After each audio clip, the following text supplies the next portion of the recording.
Hello, नमस्ते दीदी। आज मैं बचत पासबुक, ऋण पासबुक दीदी का है, उसके बारे में भरना और पूरी जानकारी दूंगी। ये है दीदी का पासबुक, महिला स्वयं सहायता समूह बचत पासबुक। इसी में बचत पासबुक होती है और इसी में ऋण पासबुक भी होती है। इसी पासबुक में दीदी के जो 10 रुपया साप्ताहिक बचत करती है वो बचत पासबुक में जमा होता है, और दीदी जो जमा करती है, ऋण लेती है और वापसी करती है, वो ऋण वाला पासबुक में लिखाता है। तो आइए देखते हैं पहले बचत पासबुक। बचत पासबुक में दीदी का नाम, पति का नाम, स्वयं सहायता समूह का नाम, ग्राम संगठन का नाम और पासबुक संख्या भरा जाता है। उसके बाद दीदी करती हैं, जैसे बता रहे, सारा दीदी का बचत और इसका संचय बचत और इस जमा होता है। जैसे जैसे हफ्ता में जमा होता है, जिस जिस डेट में, वो सब इस पर दीदी के पासबुक पर चढ़ाया जाता है। जैसे इसमें देखिए 6/2/22 को 10 रुपया बचत हुआ और 1670 रुपया इसमें संचय बचत हुआ। अगले दिन फिर अगले हफ्ता में 13/2/22 को 10 रुपया जमा हुआ तो 1680 हुआ। ऐसे ही 1690, 1700, 1710 ऐसे करके 10-10 रुपया जमा होता है। यह बैठक का डेट है, दिनांक, और ये है बचत 10-10 रुपया हफ्ता का, और ये है संचयी बचत जो 10-10 रुपया जोड़ के होता है। ये है HRF बचत, और ये है लेखापाल का हस्ताक्षर। आइए अब हम दिखाते हैं ऋण पासबुक। देखिए ऋण पासबुक में भी वैसे ही दीदी का नाम, पति का नाम, स्वयं सहायता समूह का नाम, ग्राम संगठन का नाम और पासबुक संख्या। अब दीदी का जो ऋण ले हैं उस ऋण के बताते हैं, ऋण कैसे भरा जाता है और कैसे इसमें लिखा जाता है। ऋण पुस्तिका में ऊपर होती है क्रम संख्या, ऋण के प्रकार, ऋण दिनांक, ऋण का उद्देश्य, ब्याज और किस्त। देखिए ये है ऋण के प्रकार है, ये CCL ऋण है। दिनांक इसका 30/10/2019 है। यह उद्देश्य इसका है खेती के लिए और 1% ब्याज से है, और ये 10 किस्त में चुकाएंगी। ये 10,000 ली हुई हैं बीना देवी। नवंबर दिसंबर ये वापसी नियोजन भरा गया है। नवंबर दिसंबर जनवरी फरवरी मार्च इसका दीदी का ये है। नवंबर दिसंबर दीदी का है वापसी नियोजन। वापसी नियोजन पैसा लेते समय भरा जाता है महीना, मूलधन और ब्याज। तो नवंबर महीने में 1,100 रुपया वापसी करना है ब्याज, दिसंबर में 1,090 रुपया ब्याज, जनवरी में 1,080 रुपया, फरवरी में 1,070, यानी कि 10-10 रुपया ब्याज में कमते हुए जाएगा। 10वें महीने में 10 रुपया खत्म हो जाएगा। और ये नवंबर दिसंबर जनवरी फरवरी मार्च अप्रैल मई जून जुलाई अगस्त 10 महीने तक 1-1 हज़ार रुपया। तो 10 महीने में 1-1 हज़ार रुपया वापसी करना है और उसका ब्याज वापसी करना। 10 महीने में 10,000 हो गया और 10,000 का ब्याज हो गया पहले महीने में 100 रुपया, और 100 रुपया अगले महीने में वो 1,000 रुपया दे चुकी है, तो उसके यहाँ दीदी के यहाँ बच गया 9,000, तो 9,000 का 90 रुपया ब्याज होगा। वैसे ही करके अगर प्रति महीना दीदी 1-1 हज़ार रुपया देती जाती है तो 10-10 रुपया उनका ब्याज घटते हुए जाता है, और नहीं तो वो बढ़ भी सकता है। देखिए नहीं जमा करने पर बढ़ सकता है। अब मांग हुई, पहले महीने में 1,100 मांग हुआ तो 30/11/2019 को दीदी ने 1,100 वापस कर दी, कुल 1,100 रुपया जमा की। तो दीदी के यहाँ बकाया बच गया 9,000। फिर दूसरे महीने में मांग हुआ 1,090 रुपया, तो 30/12/2019 को वो दीदी ने दे दिया 1,090 रुपया। टोटल 1,090 रुपया कुल जमा की, तो दीदी के यहाँ बच गया 8,000 रुपया। फिर अगले 30/1/2020 को जनवरी में दीदी ने 1,080 रुपया जमा की, तो दीदी टोटल जमा की 1080, तो दीदी के यहाँ बच गया अब 7000। अब फिर 30/2/2020 को दीदी ने 1070 रुपया जमा की, तो कुल हो गया 1070। तो दीदी के यहाँ बाकी बचा 6000। इधर लेखापाल का हस्ताक्षर। उसके बाद दीदी अगले दिन दीदी का मांग हुआ 1060 रुपया 30/3/20 को, तो दीदी ने नहीं जमा किया, तो अधिशेष ड्यूज दीदी का हो गया 1000। इस महीने का 1000 दीदी नहीं जमा की, तो उनका हो गया ड्यूज 1000। और ये दीदी के पास कुल 6000 का 6000 है ही।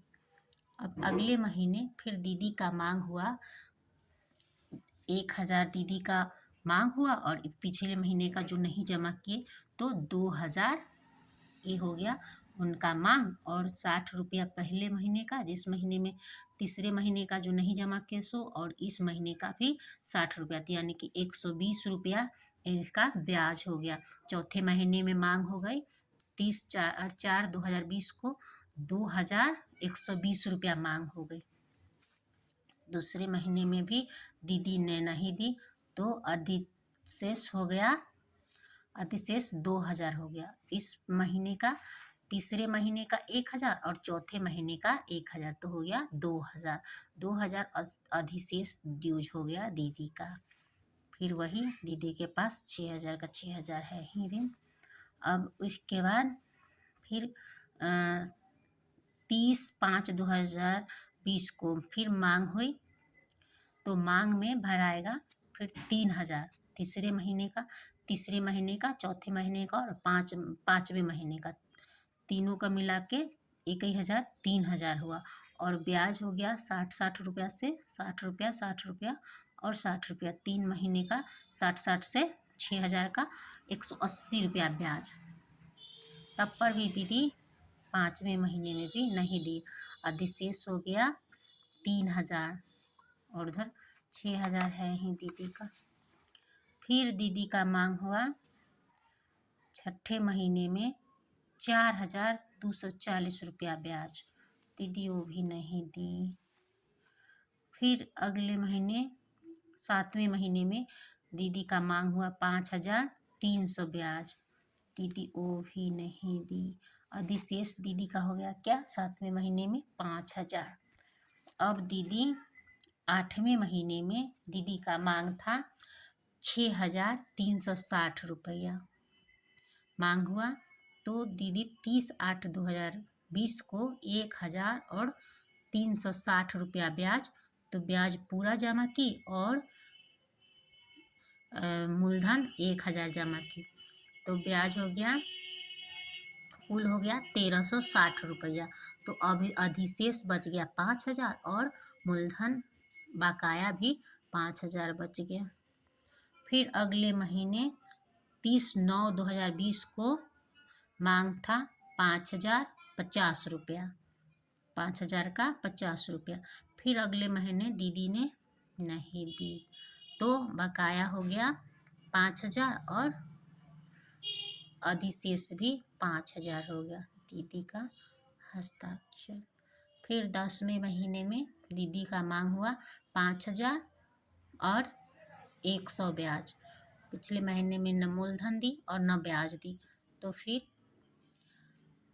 इस महीने में 30/10 को 1500 मूलधन दी और ब्याज कुछ भी नहीं, तो कुल 1500।